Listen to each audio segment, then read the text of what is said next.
My name is Sarah Carmichael, and I'm the conference manager for today. If counsel on either side of the case or a judge drops from the conference, I will announce it and we will pause the proceeding and clock. The dropped individual should attempt to rejoin as quickly as possible. Please contact me or Sarah Carr at the numbers at the top of the court sheet should you have any trouble reconnecting. Judge Niemeyer, may I have the courtroom deputy open court now? Please. Thank you. The Honorable, the Judges of the United States Court of Appeals for the Fourth Circuit. Oyez, oyez, oyez, all persons having any manner or form of business before the Honorable, the United States Court of Appeals for the Fourth Circuit are admonished to give their attention, for the court is now sitting. God save the United States and this honorable court. All right. First case we'll hear this afternoon is Galvin versus Garland. And Mr. Sanzone, can you hear me? Yes, Your Honor. All right, you're on. I guess you want to make an introduction. Is that it? Exactly. Thank you. Good afternoon, Your Honors, and may it please the court. Nick Sansone on behalf of petitioner Servando Gonzalez Galvan. I have with me today Abby Holland, a third-year law student at Georgetown University. Mr. Gonzalez Galvan has given permission for Ms. Holland to represent him in court today. So with the court's leave, she will now present oral argument on his behalf. Thank you, Mr. Sanzone. Ms. Holland, welcome. And is this your first argument? Yes, Your Honor. Well, we're glad to hear from you. Why don't you go ahead and start? Thank you. Thank you, and may it please the court. The IJ committed 3 independent legal errors in this case. First, he misapplied the governing legal standard under In re Monreal because he failed to evaluate the serious medical diagnoses in this case, including Mr. Gonzalez Galvan's children having generalized anxiety disorder, dyslipidemia, prediabetes, and obesity. Second, the IJ failed to provide a reasoned explanation for his hardship determination. And third, the IJ ultimately erred in his conclusion about the hardship Mr. Gonzalez Galvan's children would experience if he were permanently removed. Now, it is well established that this court has jurisdiction to review the first 2 legal errors in this case, each of which independently require remand. But should the court address the 3rd legal error in this case, which it need not, this court has jurisdiction to review the IJ's ultimate hardship determination under Guerrero Las Fria. With this court's permission, I'd like to begin by addressing the IJ's failure to apply the proper legal standard and failure to provide a reasoned explanation for his hardship determination. Now, under In re Monreal, an IJ is required to evaluate the hardship that an applicant's qualifying relatives would experience in the aggregate. And what this means is looking at the ages, circumstances, and health of qualifying relatives along with any other hardships the family would face. And the board has consistently recognized that serious health issues meet the standard for exceptional and extremely unusual hardship, and that generalized anxiety disorder is such a serious health issue to meet that standard. Now, Mr. Gonzalez Galvan's daughter, Amy, has experienced generalized anxiety disorder since at least 2015. Her doctor explained that her treatment plan includes the fact that her family is a strong parental support structure and that she has to have regular parental interaction to manage her symptoms. Now, as a definitional matter, what generalized anxiety disorder is a response to events around an individual that is disproportionate to what the circumstances face. So Amy already has a diagnosis that requires her to manage symptoms that are disproportionate to what she's facing. But now, as a result of her father's removal from the home, Amy credibly testified that her generalized anxiety disorder has gotten worse and her anxiety attacks more frequent as a result of her father's removal from the home. But combine this with the fact that now she's also having to work 40 hours a week to help support her mother, who now is shouldering the burden of caring for the family financially, and she's also trying to complete her high school education at this time. The family also has other hardship in the fact that Amy and Aldo have both been diagnosed with prediabetes, dyslipidemia, and obesity. And Dr. Mursa, their doctor, explained that the fact that they were going to activities to manage their symptoms was critical so that they could keep progressing on the path that they had started. But now, Ms. Holland, excuse me. You're giving us a very thorough factual analysis of the health issues, but it seems to me that it would be more helpful if you first tell us why these health issues meet the legal definition of exceptional and extremely unusual hardship that's set out in the statute, and talk about Vero Las Bria, and tell us how we have this issue in front of us in the first place before we go further into the facts. You've been very helpful setting the stage here, but if you could tell us legally now, under the statute, how we get to this issue within our jurisdiction is conferred under 1229B. Your Honor, this court need only reach the Guerrero-Las Bria issue if this court decides that there was a proper application of the legal standard and a reasoned explanation by the IJ, which is what my conversation up until now has been addressing, the fact that the IJ didn't properly apply what Monreal requires and didn't give a reasoned explanation for his determination. Right, but if this isn't a mixed question of law and fact, then don't we lack jurisdiction to review it in the first place? No, Your Honor. Why not? Because if it's a legal error in the sense that the IJ didn't provide the proper legal standard or apply a reasoned explanation in his analysis, that independently requires remand. In cases like Cordova v. Holder and Oxygen v. Lynch have established that this court has jurisdiction to review those kind of legal errors and remand on that basis. But there's also this separate basis for jurisdiction, which is the Guerrero-Las Bria analysis. And what Guerrero-Las Bria says is that the application of law to undisputed facts is a question of law over which this court has jurisdiction. And in this case, the facts are undisputed. Even the government does not dispute that Amy has generalized anxiety disorder that is deteriorating, and that the children also have other medical diagnoses in this case. The only question left for this court under a Guerrero-Las Bria analysis is whether all of those hardships that the children are facing meet the standard for exceptional and extremely unusual hardship. Tell us how you describe the legal standard here. We have statutory words. How do you describe that as being a legal standard? Your Honor, the legal standard here is the exceptional and extremely unusual hardship standard that the BIA laid out in In Re Monreal. And what In Re Monreal says is that serious health issues make a strong showing of exceptional and extremely unusual hardship. And the BIA has also recognized that generalized anxiety disorder is a serious health issue meeting that standard. And so what this exceptional and extremely unusual hardship requirement requires this court to do, or the BIA to do, is to evaluate the serious health issues in this case, and also to look at any other aggravating factors in the case, such as financial hardship.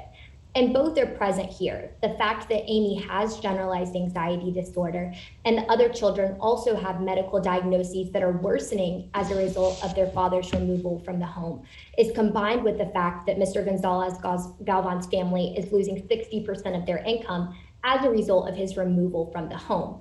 So that combination meets the standard for exceptional and extremely unusual hardship as the BIA has laid out in cases like In Re Monreal and In Re JJG. So the IJ also failed beyond the fact that he didn't properly apply the In Re Monreal standard by not giving a reasoned explanation for his hardship determination. And so what the IJ would have been required to do under Cordova v. Holder and under Atassi v. Holder is to evaluate the legally significant evidence in this case. And that's something the IJ just did not do. The IJ said that we look for serious health issues in this kind of analysis. There is a diagnosis of ADHD, but that's not the kind of diagnosis to meet the standard for exceptional and extremely unusual hardship. But what he didn't do is evaluate the medical diagnoses in this case and explain why they couldn't meet the standard for exceptional and extremely unusual hardship. And so because he didn't provide that analysis, that is an independent legal error that he committed, which requires remand from this court. And so the IJ's failure to properly apply in re Monreal and his failure to provide a reasoned explanation for his hardship determination are two forms of legal error over which this court has jurisdiction. And on these bases, we would ask this court to grant our request for review and remand. If this court has no further questions. I do.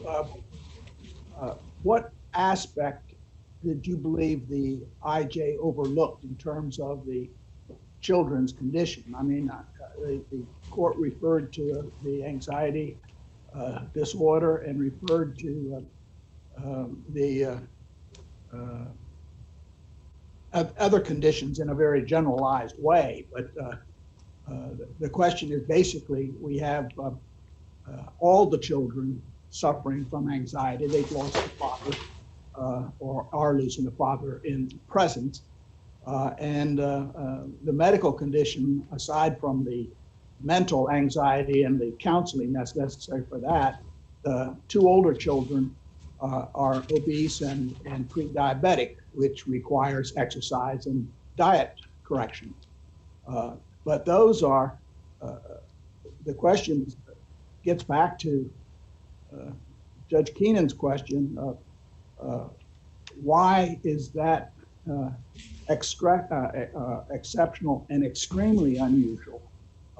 If any time you take a 60% breadwinner from a family of 6 and remove him from the family, that's going to cause a baseline anxiety, upsetness, teary, crying, and so forth. I think your burden in this is to show something significantly more if we give the words their ordinary meaning. Your Honor, what every family would experience if a loved one is deported is something like sadness or feeling like they're going to lose income as a result of that applicant's departure. But that's not what we're dealing with here, because not every applicant has a family with 4 children who each have distinct medical diagnoses. And not every... Without getting to fancy names, their diagnoses, all of them, are basically anxiety for losing the father. And the 2 older are obese and have pre-diabetic. Now, what else is there medically involved? Your Honor, respectfully, only one child has generalized anxiety disorder, and that's Amy. And the IJ only said but feelings. The others are receiving counseling, right? The 2 younger ones are receiving counseling. They were crying. They wake up crying and are obviously very upset by the situation. And the 2 older are in the same situation.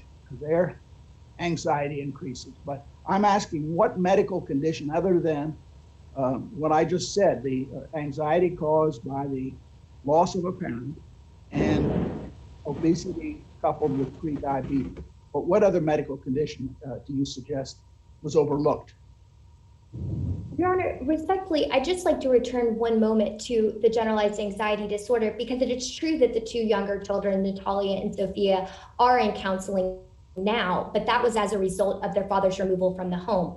Amy's had generalized anxiety disorder since 2015, and her treatment plan explains that having her father as the pillar and support structure of her home. And you argue that that's been increased. I've acknowledged that, and so did the IJ. The IJ even referred to it by name in his report.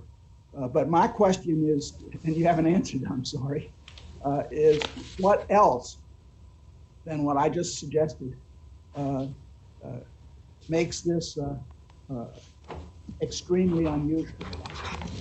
Your Honor, the IJ did not explicitly mention generalized anxiety disorder, but in addition to that diagnosis, the IJ also didn't evaluate the fact that the younger children, so Sophia specifically, has had kidney infections and splenic abscesses that have required additional care. And he also didn't consider the fact that the children's physical activities were as a result of their prediabetes, dyslipidemia, and obesity. And he never connected that diagnosis to those children's activities, which is the separate legal error of reasoned explanation.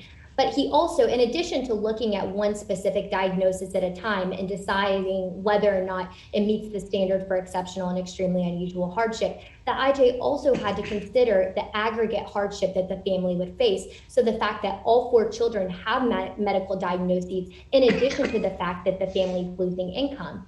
And I would compare this to a case like I'm sorry, Your Honor, I think maybe a little feedback. I would compare this case to a case like In re Gonzalez-Racinas, where the court explained that the standard to meet exceptional and extremely unusual hardship is not such that only a few people will meet that standard. It's not, they said it's not such that only a handful of applicants can meet that standard, and it doesn't raise to be the standard to be unconscionable.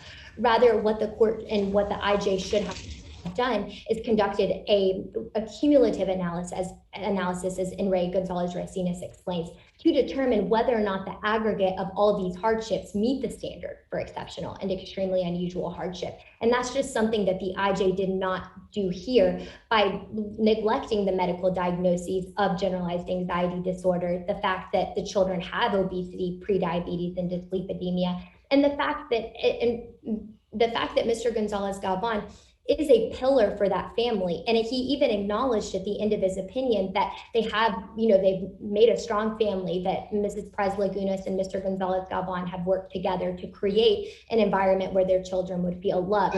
There's no doubt you remove the breadwinner, 60% breadwinner, so to speak, but he's also the father of the family, and the family was together. You remove him, and that's a hardship, but that's inherent in the deportation.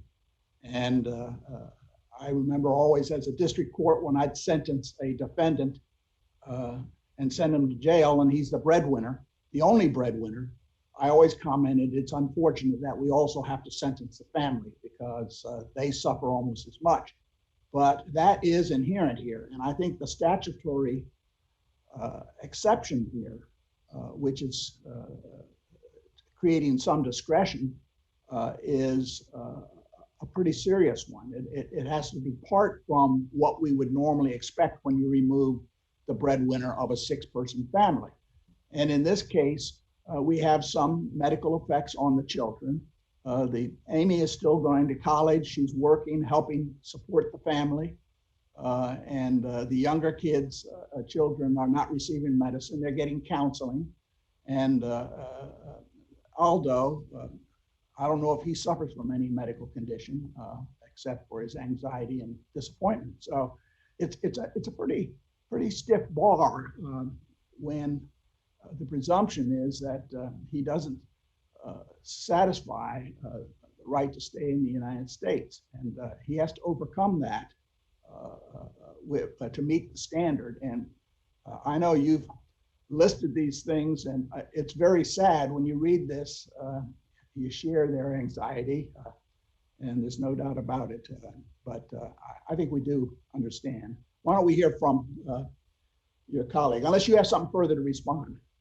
Your Honor, the only thing I would respond is that if the IJ did not think that these were serious medical diagnoses and that the aggregate hardship wasn't sufficient, then remand is appropriate on that basis alone, because he never explained why these medical issues could not be serious. And that's a violation of this court's holding in Cordova v. Holder. Thank you. Well, this court did spend, I'm just looking at page 6 of the opinion, and the whole page is talking about the different conditions of the children, the anxiety, the ADHD, and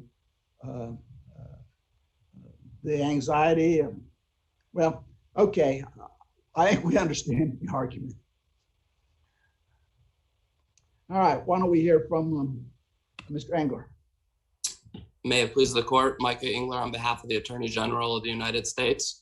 I'd like to just touch on what you were discussing there at the end before getting into the jurisdiction. And the government would contend that the immigration judge did provide a reasoned explanation for his decision and appropriately reviewed the entirety of the record. The immigration judge specifically said that he reviewed the medical records. The board then on appeal specifically mentioned that it reviewed all the medical conditions before making its hardship determination. Moving to the jurisdictional issue, the The large question in this case is whether the court has jurisdiction to review agency decisions that a petitioner did not demonstrate exceptional and extremely unusual hardship to a qualifying relative. Mr. Engler? Go ahead. Yeah, go ahead, Judge King. Oh, okay, thanks. Mr. Engler, as we get started on this, it's pretty clear we're wading into a circuit split. You know, you've got the Sixth Circuit on one side, the 10th and the 3rd on the other. And the difficult part of this for me is the real breadth of the decision in Guerra-Lasprilla. I mean, if I had to pick sides in Guerra-Lasprilla, I would say Justice Thomas made a very compelling point, but he didn't carry the day. And the Supreme Court had an opportunity to just limit the question to due diligence in terms of whether that presented a mixed question of law and fact, but it didn't. Justice Breyer just opines in general about mixed questions and says very broadly that that questions of law encompass questions about whether settled facts satisfy a legal standard. So why don't we have a legal standard here? If you could kind of focus on this when you're talking about the jurisdiction, why don't we have a legal standard here? Because it is a statutory standard. Why aren't we more or less, I don't want to say stuck, but why aren't we bound by the breadth of the analysis in Guerra-Lasprilla? Yes, Your Honor. I would say that there are a couple different potential explanations or avenues that we could go. The first is that the Supreme Court wasn't addressing this subsection of 1252. They weren't addressing denials of discretionary relief in that decision. So this court— Why is that a distinction with the difference in terms of what constitutes a mixed question of law and fact? Because the Supreme Court could have said that this also applies to discretionary determinations, which this court and all the other circuits historically have said we do not have jurisdiction to review these decisions. So the Supreme Court, by not extending it, may have been wanting to only extend it to 1252, I believe it's A2C, instead of A2B as well. In fact, there's a portion of that decision where the Supreme Court says that 1252 A2D isn't only subject to A2C, it's also subject to A2B, and we're not getting into that. It didn't get into the issue of denials of discretionary relief. And let me ask you this: you come across daily, judges come across the problem in a standard negligence case, which is a question of fact to decide whether somebody was negligent, and we defer to juries on that. But we consider it a question of law, whether a given set of facts rises to the level of what is negligence, so that courts will grant dismissal motions at the end of a plaintiff's case because the facts that were shown, even if accepted as true, didn't rise to the level of negligence. So the question here is, did the facts advanced by the petitioner rise to the level of the standard set forth in the statute? And actually the reg tries to clarify it too, doesn't it? Yes, Your Honor. It's a difficult standard, you know, it's a standard of degree. And so these are always hard to lay to make very definite, but that doesn't take away from the fact that the standard is a statutory standard. And if you argue that your facts rise to the level of that standard and that wasn't recognized, couldn't that be a question of law? Well, Your Honor, the government's position and my understanding is that this is what the 10th and the 3rd said in theirs, is that this is a judgment call. And I'm not just talking about the entire hardship prong. I'm just talking about the idea of it being an exceptional and extremely unusual hardship. That is discretionary. That is for the agencies to determine. And Congress has taken away jurisdiction to review that type of discretionary decision. Now, if there's something else related to the hardship determination that actually is applying facts to law, such as, just for example, what is a qualifying relative? Is petitioner's child a U.S. citizen? Something like that. That's not like the discretionary decision that exceptional and extremely unusual hardship is. That's different. That you could potentially apply facts, that like decided facts, to that type of legal standard. But this discretionary determination is the court simply doesn't have jurisdiction to review. And I believe that's what the 10th was saying when it called it. I believe it called this, it said that there's no algorithm to decide this issue. I believe that the 3rd said that this is a quintessential discretionary judgment.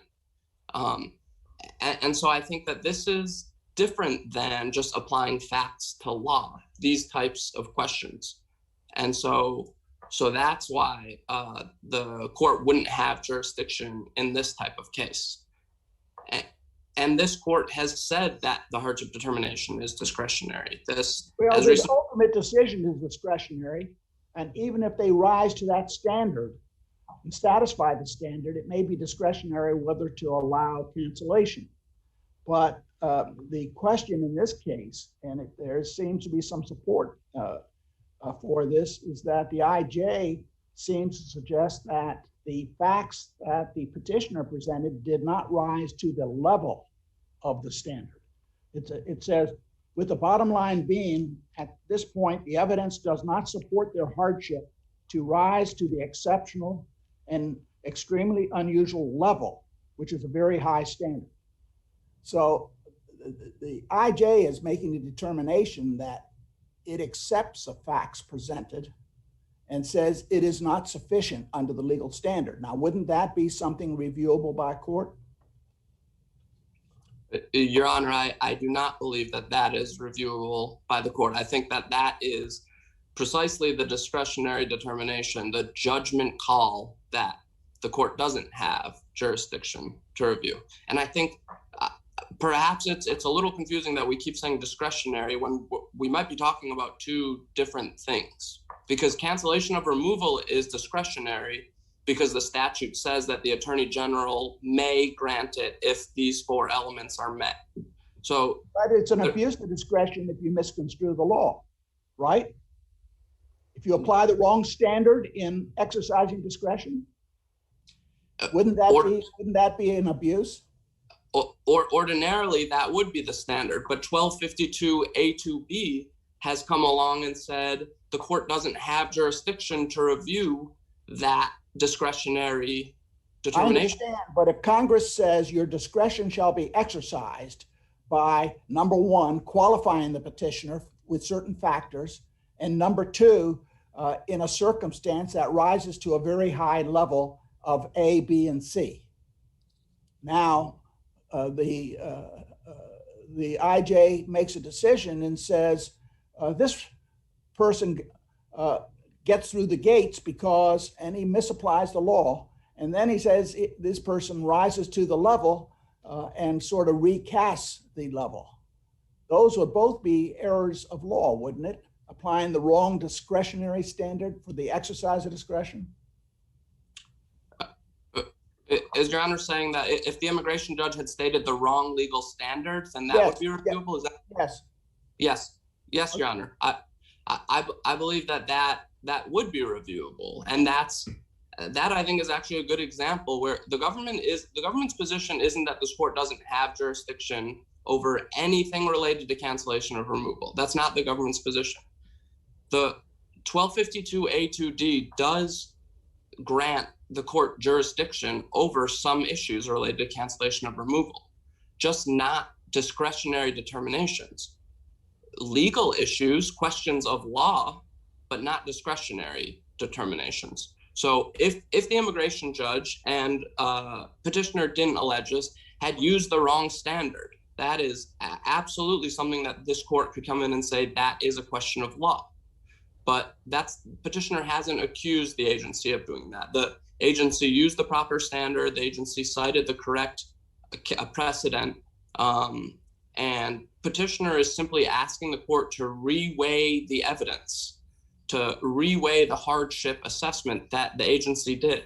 And that is what historically, and even now in, I believe, every circuit except for the sixth now, is saying that the court doesn't have jurisdiction to do, to reweigh this as evidence, to make this judgment call.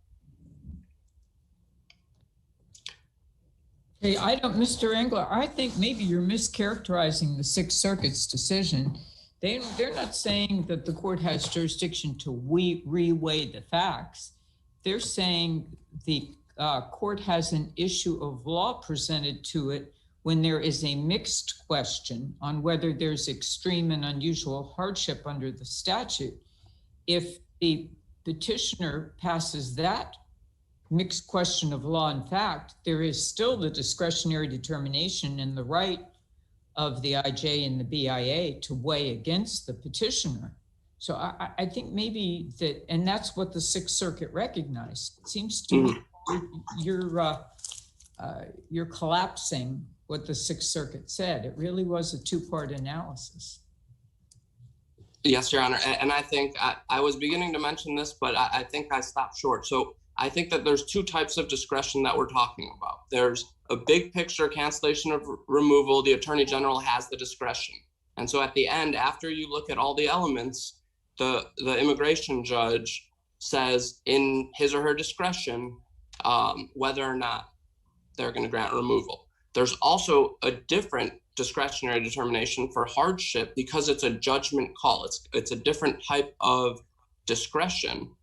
And the Sixth Circuit is saying that's not a discretionary decision, even though all the circuits have previously said that that's a discretionary decision. The Sixth Circuit now is saying that it's not.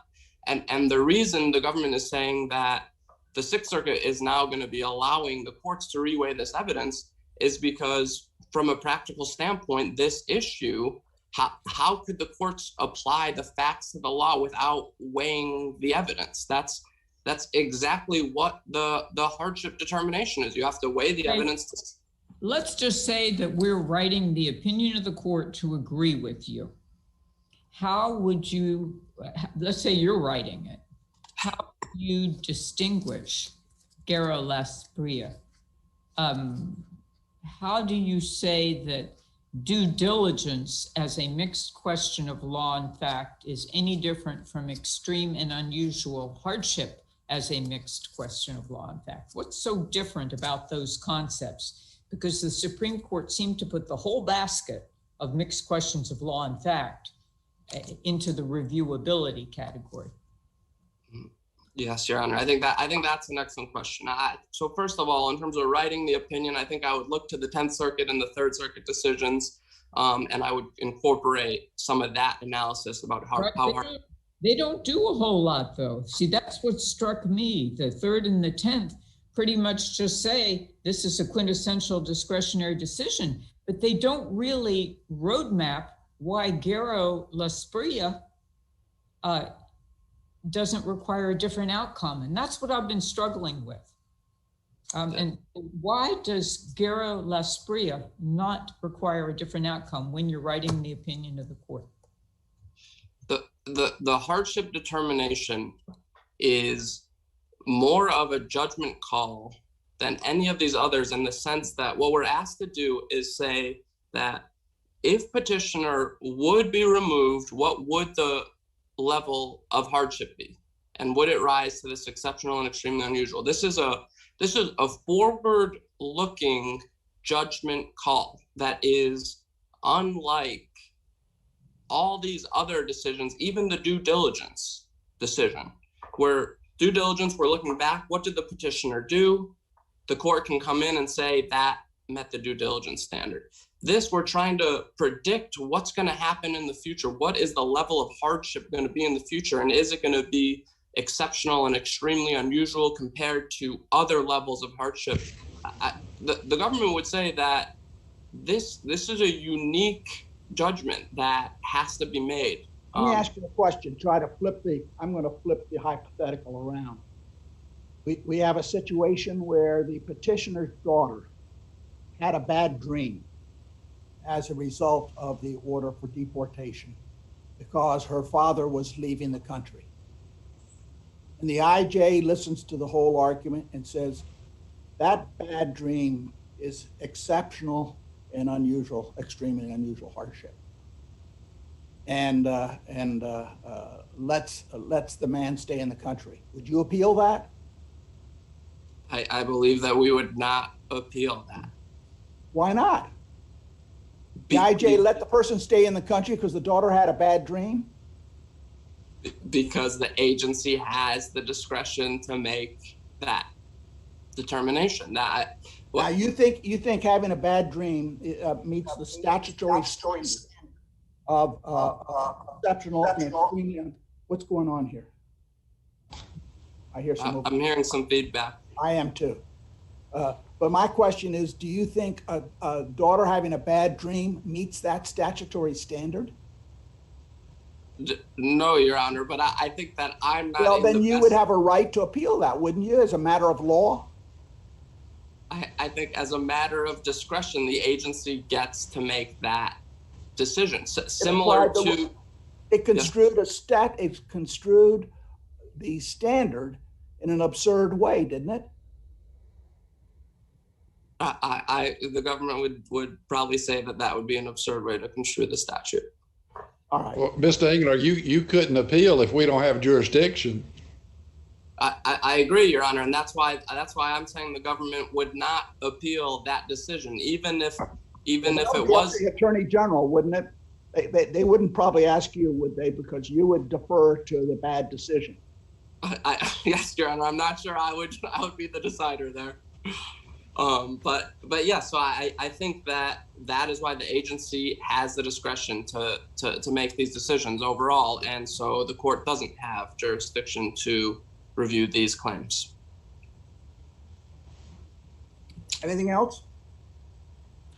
If there are no further questions, the government thanks the court for its time. Thank you. All right, Ms. Holland, you have some rebuttal? Yes, thank you, Your Honor. So what the government just said is that citing the legal standard is enough, in an IJ's opinion, to meet the standard for providing the proper legal standard and a reasoned explanation. And that's not right, based on this court's precedent in Cordova v. Holder and in Tassie v. Holder. Because what an IJ is required to do is explain its decision under BIA precedent. And in fact, what In re Monreal and In re JJG require of an IJ in the hardship context is to evaluate the serious medical diagnoses of this case. And that's just something that IJ never did. Every family would experience sadness. All right, let's assume we conclude, this is a hypothetical, let's assume we conclude that the IJ recognized sufficiently all the medical conditions and made this judgment. Why is the judgment something that should be overturned? Your Honor, well, if he listed all of the conditions, as it sounds like your hypothetical suggesting, he still didn't provide a reasoned explanation as to why those conditions didn't meet the standard for exceptional and extremely unusual hardship. He said it didn't rise to the level of this very high standard. That's his conclusion. He took those facts as you presented them and says it does not rise to the level of the standard. Now, how do we handle that? In your hypothetical, he would have listed the conditions. In reality, he did not. But even if he said they didn't meet the standard, that's a violation of this court's holding in Cordova v. Holder, which is that an IJ has to create a rational bridge from the evidence presented before him to the conclusion that he reaches.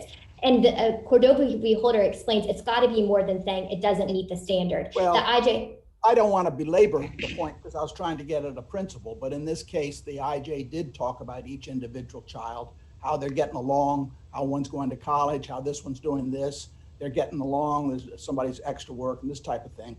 And it's not extensive, but the court clearly considered it all. The difficult question might be is where are their fact-finding and where is their legal determinations? And obviously we're entitled to review legal determinations, but hardly the fact-finding. Your Honor, and that's an excellent point because the IJ never found facts on whether or not generalized anxiety disorder was affecting Amy. He never mentioned the diagnosis, which is a violation of what NRA-JGG requires. And remand is right here. The court acknowledges that there is a diagnosis for ADHD. Your Honor, No, ADHD is not the kind of physical and mental condition that the court's opinion would qualify for hardship. Your Honor, ADHD is attention deficit disorder, and that's a different diagnosis than generalized anxiety disorder. And I think that proves our point even more, that he considered one diagnosis without considering the one that was pressed before him, both in oral testimony. But at 94, 95, he talks about Amy and Aldo having feelings of anxiety, possible depression. So he's referencing anxiety. It seems to me that the issue you're taking is that he doesn't say generalized. But why does he have to say generalized if he's referencing anxiety? Your Honor, I think what's important here is that Amy has the diagnosis of generalized anxiety disorder while Aldo does not, and he grouped them together. And regular anxiety is just worry that we all face on a daily basis. What generalized anxiety disorder means for Amy is that she sits in her room crying with debilitating symptoms, seeking therapy in a treatment program that explained that she had to have a strong parental family support structure to manage her symptoms. And that's different from the kind of worry that any family would experience if a loved one would be deported. And for that reason, we ask that this court grant our petition for review and remand. Thank you. All right, thank you. At this point, we would normally, as is in the case of our custom, come down and greet counsel and shake hands, and that would be especially nice in view of the fact Ms. Hollins before the court for the first time. We thank you for your argument. You did a fine job, and we expect to see you more. We can't come down and shake your hands, but we thank you both. We're not overlooking the government, you know. We thank you too for your argument. With that, we'll proceed on to the next case. Thank you, Your Honor. Thank you, Your Honor.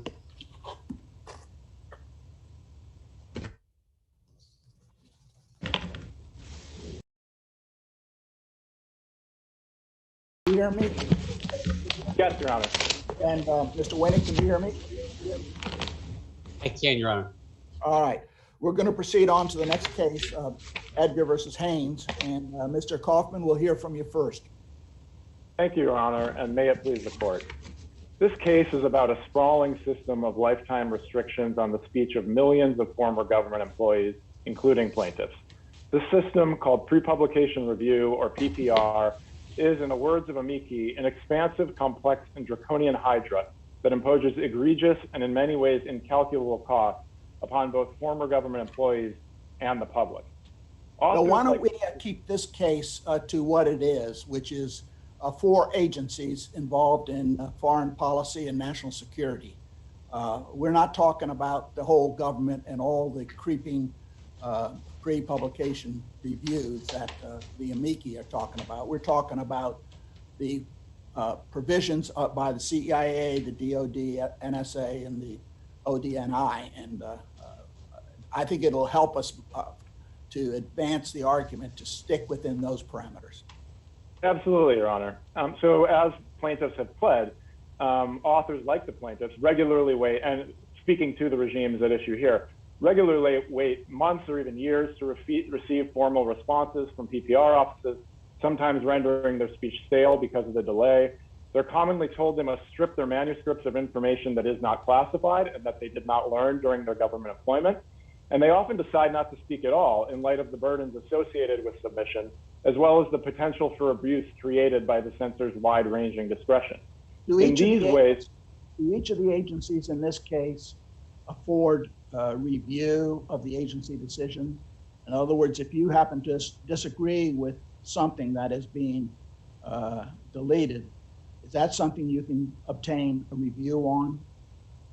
Well, the agencies differ in what they provide. You can challenge those things, sometimes informally within the agency and sometimes by going into court. But can't you always challenge them in the agency and always challenge them in court?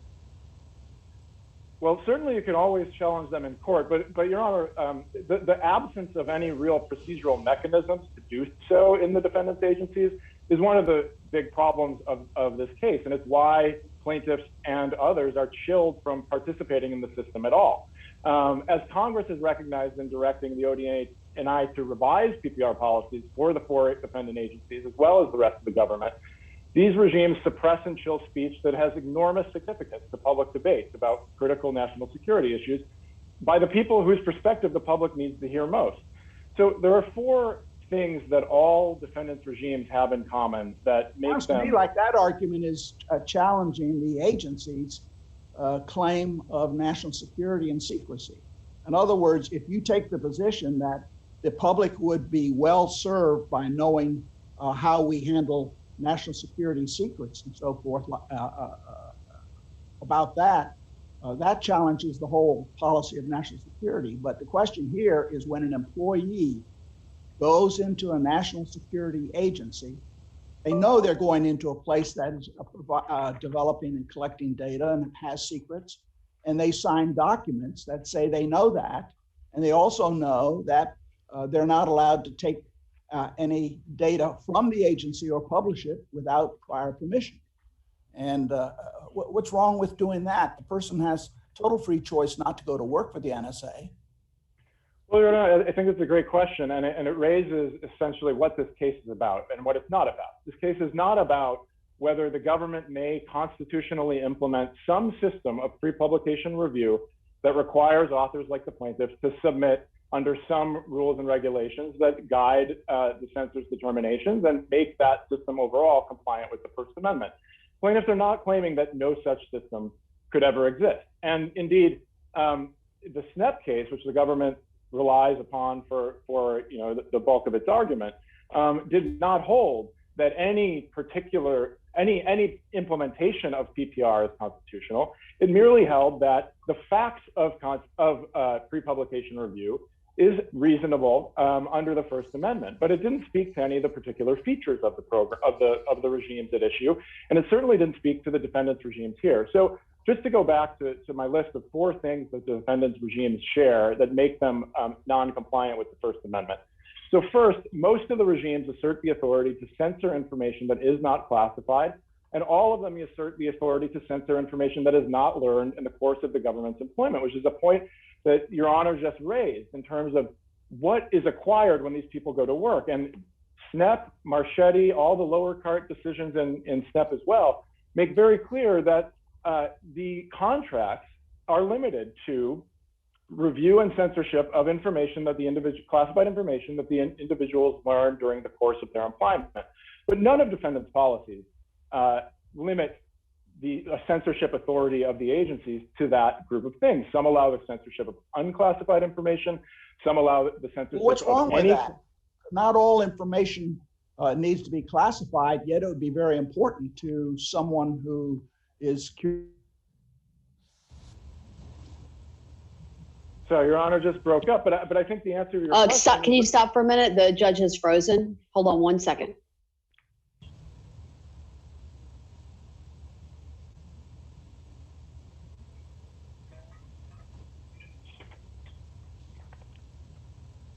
Judge Niemeyer, can you hear me?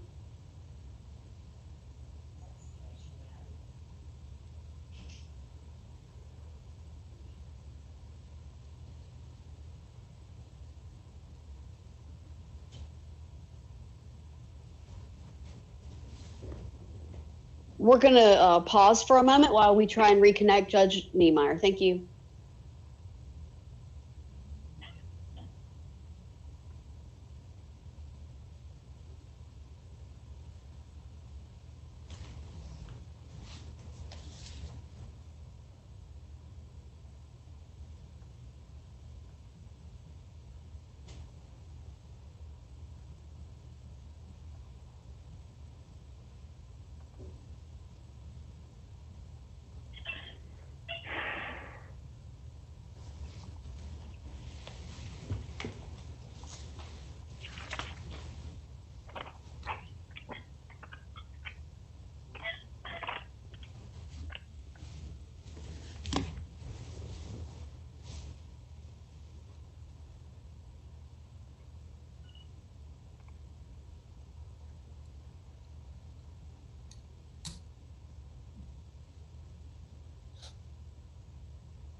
Judge Niemeyer? Yeah, I'm back on. I don't know what happened. I don't know either, sir. We'll go ahead and start the Yeah. Okay. streaming again. Mhm. Thank you. Can the council hear me? Yes, Your Honor. Okay. My last question to you, and I'll let you respond. I'm not going to amplify on it. My question was focusing on whether the information needs to be classified in order to be justified under the pre-publication review, and so I'll let you address that. I've assumed that it does not need to be classified, but maybe I'm wrong on that. Well, I think under SNEP and Marchetti, it very clearly does. And that is what the agreement. SNEP doesn't go that far, and SNEP didn't address this. SNEP basically said national security and foreign policy is a compelling reason, but that doesn't address the problem that information collected from within the agency can still be information that the agency does not want the enemy to know, or another country to know, or the public to know. And it seems to me they can make that decision. And if you disagree, that can be appealed internally. And if you disagree from that, it can go to court. But it seems to me that's the scheme. Well, I don't think that is the scheme, respectfully, Your Honor, because in SNEP, what the court actually said in the one footnote that addressed the First Amendment question was that the agreement SNEP signed was a reasonable means of protecting the government's interest. Now, throughout the SNEP litigation, and in Marchetti, and in this case at JA54, where the CIA agreement is reproduced, the agreement, the thing that the authors sign, merely limits the right to review to what former employees classified information that they learned during the course of their employment. And again, that doesn't mean that the agencies might not have things that they consider sensitive that are not classified, but it does mean that the remedy SNEP blessed, which is a constructive trust on profit, and the fiduciary duty that it found existed because of the contract, only extends to classified information that the former employees learned during the course of their employment. And all of the defendant agencies go far beyond that in claiming the authority to censor. So to stand on the footnote in SNEP and say that now we can forever and ever censor anything we determine as sensitive to our agencies, regardless of whether it's classified. Now, maybe the government's right about that in the end, but that is not what SNEP held. It's not what this court said in Marchetti. How are we going to address that in this case, which is a facial challenge, and we don't have a particular piece of information that you're trying to publish or not publish? We have a policy set forth in the agreement, and the agency says we're going to exclude this aspect of the publication because it reveals information that would be damaging to our mission. And you can appeal that. You say, well, that's not good enough. It doesn't fall within the contract, or you can say it's unconstitutional. But and that'll get reviewed. But the problem now is we're just speculating on what could or could not been said. I think the bigger question is, can the pre-publication review cover non-classified information from these four agencies? Well, that is a question before the court, and that's the first reason that I've given why the policies, which are clearly in front of the court now, and it's completely appropriate for plaintiffs to challenge them facially, those policies do allow for censorship beyond the classified information. And SNEP, Marchetti, again, those cases do not even remotely say that unclassified information is a proper. Well, that doesn't mean they're not valid. Just because SNEP didn't address it, I mean, you basically have to make an argument that pre-publication review is inapplicable to these agencies for whatever reason. I'm not sure. I haven't heard yet what your argument is. I mean, your first argument, opening argument, was the public has a right to look into these agencies and see what's going on. That's the only justification I've heard so far. Respectfully, Your Honor, that's not our argument at all. The plaintiff's argument is that the public has a right to hear what former government employees have to say about pressing national security issues. Let me just concretize this for a moment. Several of our plaintiffs have made allegations that in the course of pre-publication review with the defendant agencies, they have been barred from speaking about topics that they knew nothing about and that they never learned during their government employment. So for example, Mr. Goodman, who lost access to CIA information in 1986, was told he couldn't write about the drone program, which began 30 years later. And a system that makes no distinction between someone like Mr. Goodman and John Brennan, who ran the drone program for President Obama, which that is how these agencies handle those different people, is not a system that's trying at all to tailor the problem or the problem to the solution. I want to try to come back to my list because while the authority to censor non-classified information not learned in the course of government employment is one reason these regimes fail, there are three others. First, or second, they lack any firm or binding deadlines. And this is a huge problem. This means that authors submit work. They don't hear from agencies for months and months on end, despite repeated harassing and inquiring with the agencies about the status of their reviews. There's no predictability to the system. And that failure means that the government discretion to even if it doesn't exist, put a particular manuscript that's critical of the government in a drawer and let it just sit for months and months on end and force someone to file a lawsuit. That makes that possible. And that is the kind of discretion that is not okay under the First Amendment as well as the Fifth Amendment. Our third reason is that the regimes require submission from all former employees without regard to the sensitivity of the access of information they had during their careers, and without regard to the time that has elapsed since they've been in government, which is something I touched on speaking about the example of Mr. Goodman. And last, all four regimes require submission of virtually anything that former employees write about the government or national security. And that is just a huge category of information. And that can be narrowed in multiple ways that would allow for a little more discretion and a little more fairness in the system. So the opinions of people who know a lot more about how the agencies work and how they can, and what the policies that is here. The government's interest in this regime is not to prevent the leakage of classified information, not at all, because this system doesn't do that. This system does not deter a determined individual from leaking information to a reporter, or if they would like, publishing information themselves under their own name, because criminal penalties exist to deter exactly that kind of behavior. So not even the government claims that PPR is set up to deter that kind of spillage of information. What it is set up to do is the more narrow category of deter inadvertent leakages of classified information.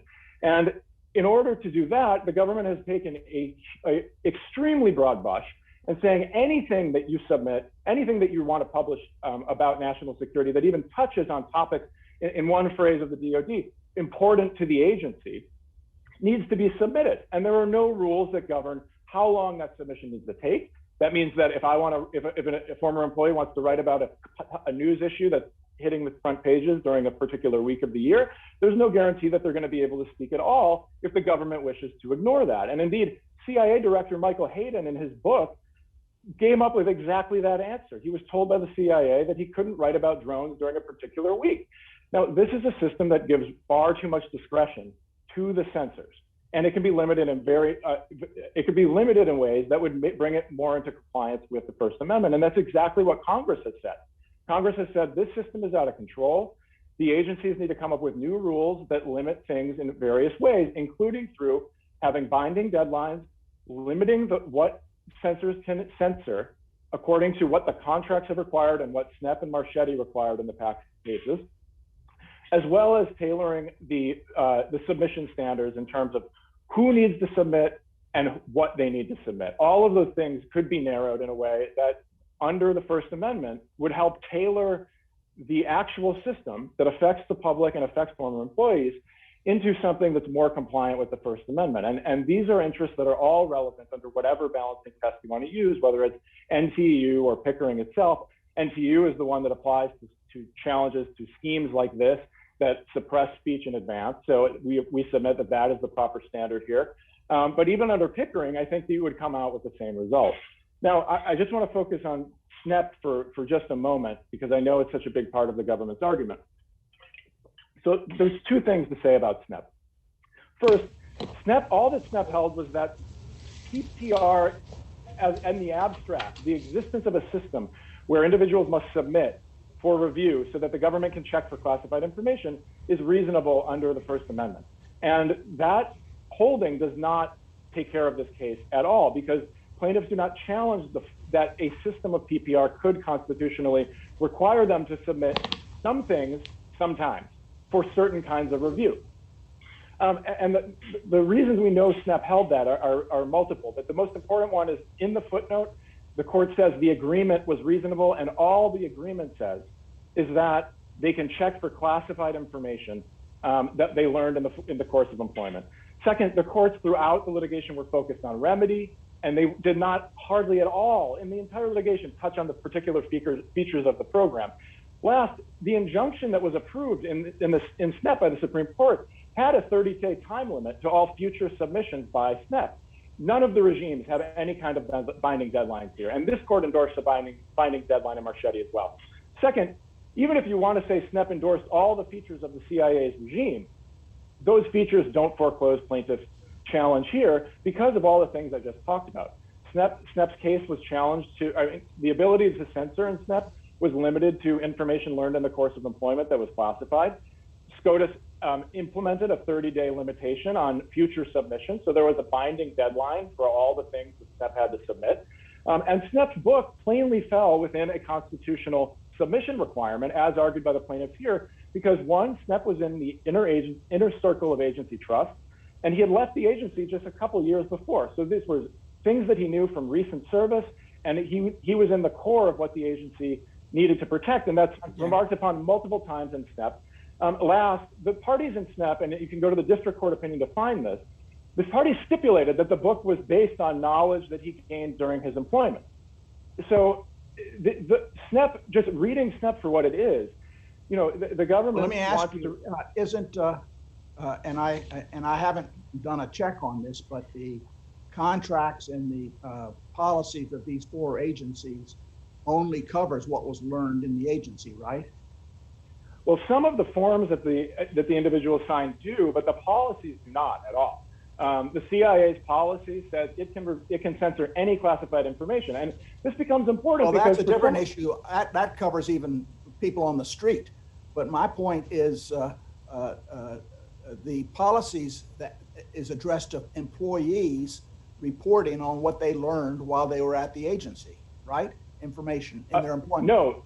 No, that's our first major complaint, Your Honor. Our major complaint is that that's not what policies do at all. If this court believes that that's how it should be limited, and that's what SNEP and Marchetti said as well, then that would be. I'm suggesting I'm not addressing classified because I think classified information has a different justification and probably can be regulated despite employment.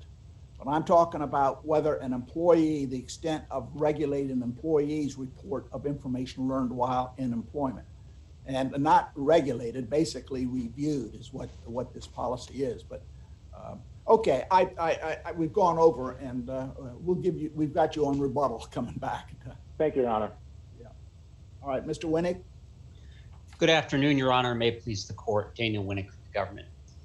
Plaintiffs make clear in their reply brief and again today that they're challenging not the basic requirement of pre-publication review, but the manner in which four agencies have applied that requirement.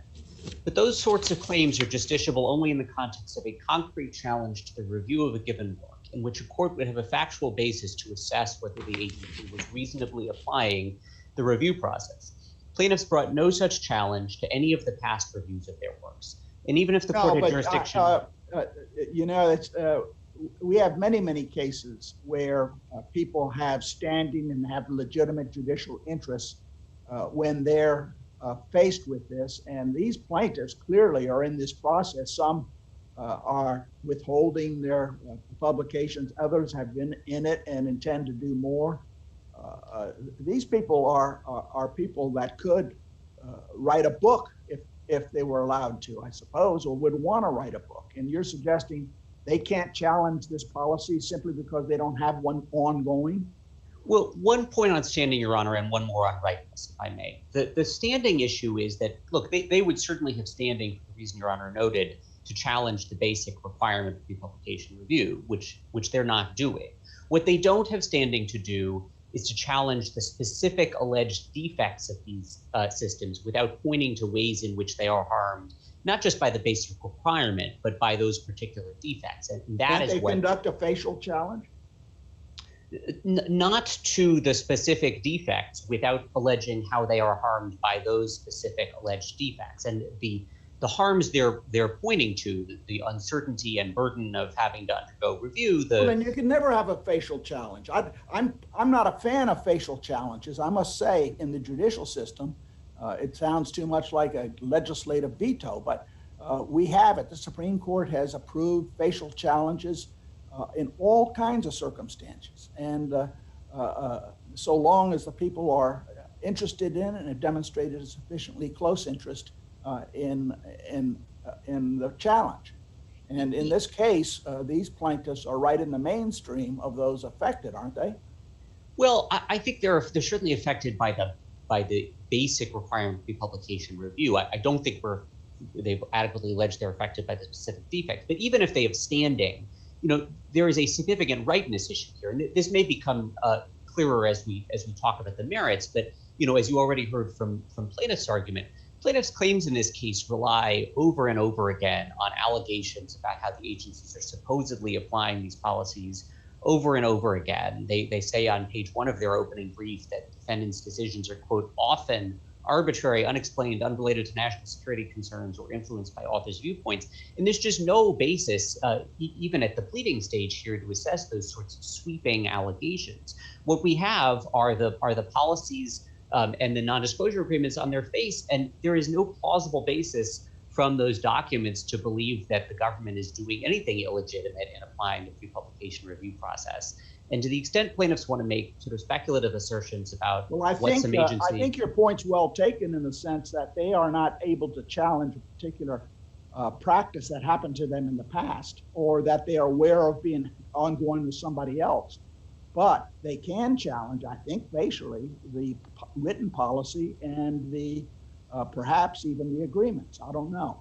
So if they had standing, which we don't need to return to, I would agree that they could challenge the policies and the agreements, but much of what they're suggesting here goes well beyond what is sort of evident from the face of the policies and the agreements. It goes into extensive speculation about how the agencies might do some illegitimate thing like censoring information that is not classified at all or statutorily protected, is completely, officially acknowledged by the government and so forth. There's just no plausible basis to believe the government is doing any of that. And those sorts of allegations cannot justify this sort of sweeping challenge. It simply isn't right. It may make sense to move to the merits. I think some of these rightness issues may become clearer as we talk about the merits. The policies challenged here are constitutionally permissible for the same reason as the similar, if not broader, policy in SNAP. The CIA secrecy agreement at issue in that case was extraordinarily broad. It committed employees and former employees to seek review of any material, quote, relating to the agency, its activities, or intelligence activities generally. The briefing in that case, both here and in the Supreme Court, made essentially the same arguments against the provision that plaintiffs are making here. And both this court and the Supreme Court upheld the injunction requiring SNAP to comply with the agreement, even as they disagreed about the propriety of a constructive trust. SNAP has been understood for more than 4 decades as establishing the legality of pre-publication review. And this court reached the same conclusion in SNAP itself and had upheld similar secrecy agreements before in Marchetti and Alfred A. Knopf. We think that, frankly, dispositively resolves this case, but even if it doesn't, it at a minimum establishes the constitutional standard of scrutiny here is reasonableness. And the challenged policies are reasonable in their scope, in their substantive standards of review, and in the procedures they entail for much the same reason as in SNAP. In scope, the policies are either similar to or narrower than the one approved in SNAP.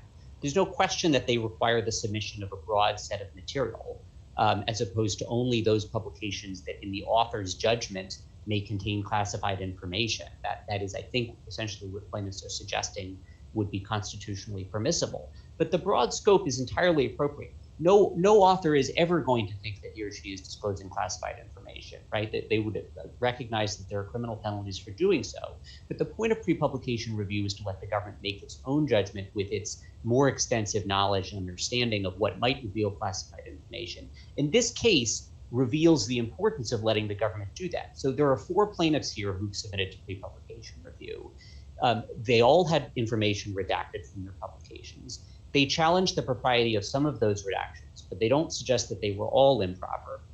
And what that means is that 4 of the plaintiffs in this very case would have revealed classified information, unwittingly, no doubt, but would have revealed classified information, but for the pre-publication review process that they all underwent. So that illustrates, I think, the significant importance of pre-publication review to the government and to the national security.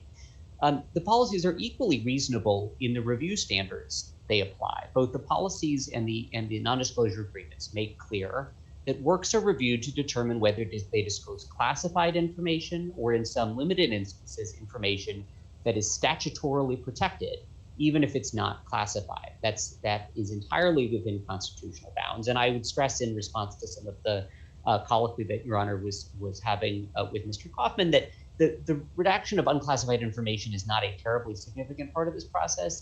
The information we're talking about is withheld under statutes like 50 U.S.C. 3605A as to the NSA, and the similar statute, Section 3507 as to ODNI. And we're talking, we may have lost Judge Niemeyer again. Can you hear me, Judge Niemeyer? Yeah, I'm back on. I don't know what's going on. You froze. Can you hear me now? I can. Did you hear any of my last answer? Just tell me briefly what it was. I was talking about what is properly redactable under both the policies and the yeah, and I was about to ask you a question, and my question basically is, does information have to be classified in order to be properly subject to pre-publication review? No. So let me answer that in 2 ways. First, certainly information that is properly subject to pre-publication review, in the sense that it has to be submitted, may well not be classified, right? Presumably most authors are not putting classified information in their manuscripts, and the point of pre-publication review is to let the government make sure they haven't unwittingly done so. I think what Your Honor may have been asking is can unclassified information properly be redacted in pre-publication review? And as to that, what I think I was saying when Your Honor was cut out was that, yes, there are certain statutes that in limited instances properly allow the agencies to redact information that may not be classified. We're talking about statutes like 50 U.S.C. Section 3605A as to the NSA and Section 3507 as to ODNI. These are limited authorities. They pertain to things like the names of people who work at these agencies, or, for example, the security protocols that might be employed for their facilities. That information isn't in all instances classified, but it's certainly worthy of protection. We're not talking here about any broad authority for the agencies, sort of in a manner unmoored from any statute or from the classification authority, to say that they would rather information not be disclosed. And finally, in addition to being reasonable in scope and in the review standards they apply, the policies afford authors of adequate procedural safeguards, including uniformly across all 4 agencies, the opportunity to appeal adverse determinations within the agency, and of course, the ability to challenge review determinations in court. And they all specify a target timeline for review, while allowing for longer timelines to review particularly lengthy or complex works. There is no allegation in this case that's sufficient to support the inference that there's any pattern of delay. In fact, the authors, the plaintiffs here, the 4 of them who've ever submitted to pre-publication review, have submitted numerous works, including many shorter and time-sensitive works. They don't suggest that there's any sort of systematic pattern of delay with respect to those works. Mr. Goodwin, who complains that one book entitled, I think, Whistleblower at the CIA took 11 months to review, notes that he's written, I think, 9 other books, and then none of them took, or most of them didn't take more than 2 months to review. So it is certainly true that there are limited situations where, with particularly sensitive or complicated and lengthy works, it may take more than 30 days for a review process. In the recent case of former National Security Advisor John Bolton, for example, the district court in DC noted it was not at all unreasonable to take 4 months to review a book by a recent former National Security Advisor, ubiquitously discussing his work. But of course, if authors in a given instance are dissatisfied with the pace of review and think that they need a determination and that the agency is withholding it for some improper reason, they can easily bring suit on that basis as well. The district court noted that in the Bolton case, and authors do that and get relief in those cases from time to time when they're brought. So there is not any basis to conclude that these policies are unreasonable in a way that the policy upheld in SNEP was not. As the Supreme Court held in SNEP, there are reasonable means for protecting the government's compelling interest in protecting both the secrecy of information important to our national security and the appearance of confidentiality, so essential to the effective operation of our foreign intelligence service. Happy to take additional questions if the court has any. Any questions, Judge Traxler or Judge Keenan? No thanks. All right. Thank you, Mr. Winnick. Mr. Kaufman? Thanks, Your Honor. Just to respond to a few of my friend's points. The government says that plaintiffs haven't pointed to harm coming from the particular features that they challenge. This is a puzzling argument because they plainly do. Overbroad censorship has led to censorship of things that are not covered by what the government can constitutionally censor under SNEP and Marchetti. Lack of binding deadlines has led to chill. Submission requirements that are extremely broad in terms of who has to submit and what have led to our plaintiffs being ensnared in these regimes when they literally have no knowledge that could be subject to proper censorship. So that argument is just simply off the mark. Second, I do want to emphasize— Yeah, but you got a very difficult conceptual problem. I mean, you just can't go around the newspapers or go to your own clients and look at history and say, we're challenging this practice or that practice. Those could have been challenged at the time that the practices were enforced. What we're looking at is a facial challenge to the agreements and the policies. And it would be helpful if we were focusing that direction, because I think that's all the authority we have to decide. I don't think we can decide. You don't have standing to raise what has occurred in Washington. Well, I think that the relevance of what has occurred to our plaintiffs, it makes their claims reasonable in terms of the allegation of chill. It may be a hypothetical, but what has occurred to your clients might put them in the range of standing, but it does not put them in the range of our decision. In other words, we do not now have, take any one of your clients' publications, we do not now have the authority to review that. The time period for that's gone. It wasn't going up through the chain. It was not decided by a lower court. What we're looking at is a facial challenge, and even a facial challenge that the government believes you're not entitled to make because of this problem. But in other words, standing in ripeness. But clearly that precludes you from challenging conduct that you've gone through in the past. I totally agree with you, Your Honor. This is a facial challenge. But before the court is the actual policies of the government, yes, and that is what that is what we are challenging. I didn't hear one argument from my colleague that the defendant's policies do not do the things that I listed, the four things that I listed in my opening. So all of these regimes fail on those four elements. I want to also focus on what SNEP is really about. It's about this remedy that is a prior restraint on speech, and that is exceptional. And so whatever and that was important to what the court decided in SNEP and Marchetti, and the way that they limited that remedy to things involving the release of classified information learned in the course of a former employee's employment. And that is not what defendants' policies do. So if that is the only thing that the court sees as a difference between this case and that one, the defendant's policies are unconstitutional on that basis. They also lack binding deadlines. And in SNEP and Marchetti, the court said 30 days is a maximum. You know, my friend says that, one book took 11 months, one took 8 months, but most of them are fast and you don't really need to worry about this. Well, this is why those allegations are relevant.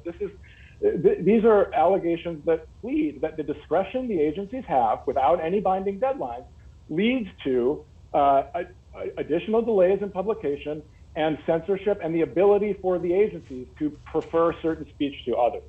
My friend says that SNEP has been understood for decades to approve of essentially any PPR regime that the government would like to implement. Well, that's the government finding an elephant in a mouse hole, respectfully. The government has certainly believed that SNEP allows them to construct 16 agencies worth of pre-publication review regimes that depart significantly from the ones that issue in SNEP and Marchetti. But that is not what the plaintiffs challenge here. The plaintiffs challenge regimes that go beyond the facts of those cases and the agreements that the Supreme Court said were reasonable in footnote 3 of SNEP. Last, I just want to point out, the government makes this sort of tricky argument about how, since the plaintiffs eventually published things that had redactions in them, ipso facto, they would have released classified information without PPR. This is just simply false. First of all, the plaintiffs do not allege that the government properly applied First Amendment compliance censorship standards. They simply say that because of the difficulty of the system and the length that it takes to get a review and the unfairness of the appeals process, they simply decided to publish because it was more important that their speech reach the public than that they continue to fight over things that the government insisted. For example, Mr. Immerman wanted to publish things that the CIA itself had published in the past. The government told him no. Well, rather than fight, he decided to simply publish. And these are things that happen to all of our plaintiffs, being forced into a position where, because the policies allow for censorship beyond what the First Amendment should allow, they're put in a position of engaging in months and months and months of argument and delay, or going at great expense into court to challenge one thing, rather than what they're doing here, which is saying the policies allow too much discretion. The court should order the government to bring those policies more into line with what the First Amendment requires in a proper understanding of reasonableness or NTU balancing, so that the author's interests are protected, the interests of the public are protected, and the government tailors what it says PPR is for, to a more reasonable system, to narrow to what its narrow interest is in the release of inadvertent release of classified information, for which this is an entirely belt and suspenders approach. Again, I really want to emphasize, if one of these authors, as my friend said, did ignore the recommendations of the PPR office and publish their work, and they publish classified information, the government has many, many tools at its disposal to enforce that breach. And that, as the plaintiffs have pled. Yeah, we understand that. That's the criminal law. And of course, the pre-review policy is to prevent that from getting out. I mean, it doesn't do much good if our competitors in foreign countries have the information and we just put the guy in jail. And we're trying to protect the information. Now, obviously, your argument is saying it's too broad and it's not sufficiently disciplined to allow for speech. That's what I understand you be saying. That's right, Your Honor. I mean, just to take one example, the CIA, my friend mentioned, books usually they might take a couple of months. The CIA's policy, without issuing any binding deadline, says that books could take a year or more.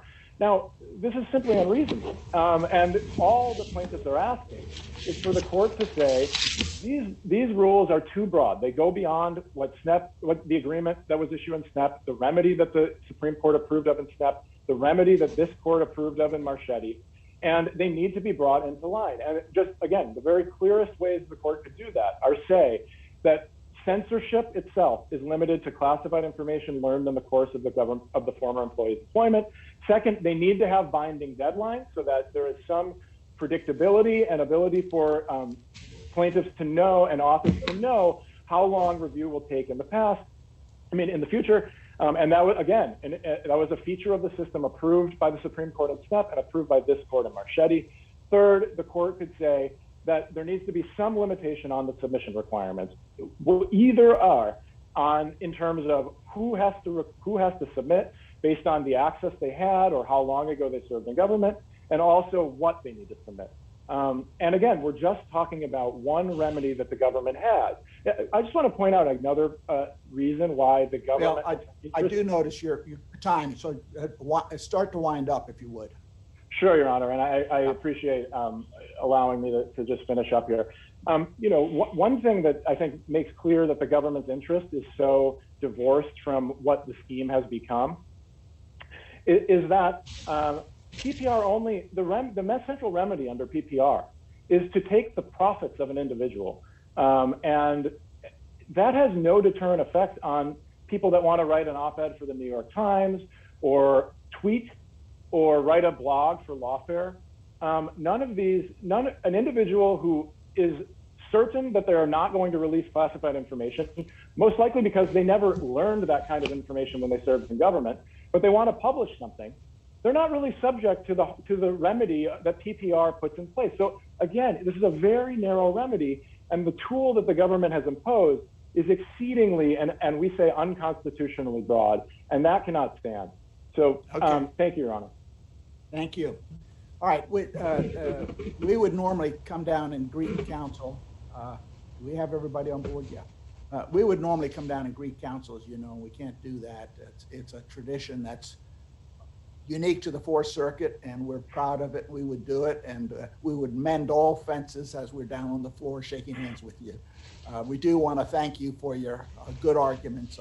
We have two very good lawyers here today. And so the best we can do is express our appreciation now. But come back and see us again sometime, and we'll shake hands with you again. All right, thank you. Your Honor. Thank you, Your Honor. Right. This honorable court stands adjourned until tomorrow morning. God save the United States and this honorable court. Judges, I will move you to the robing room now. Okay.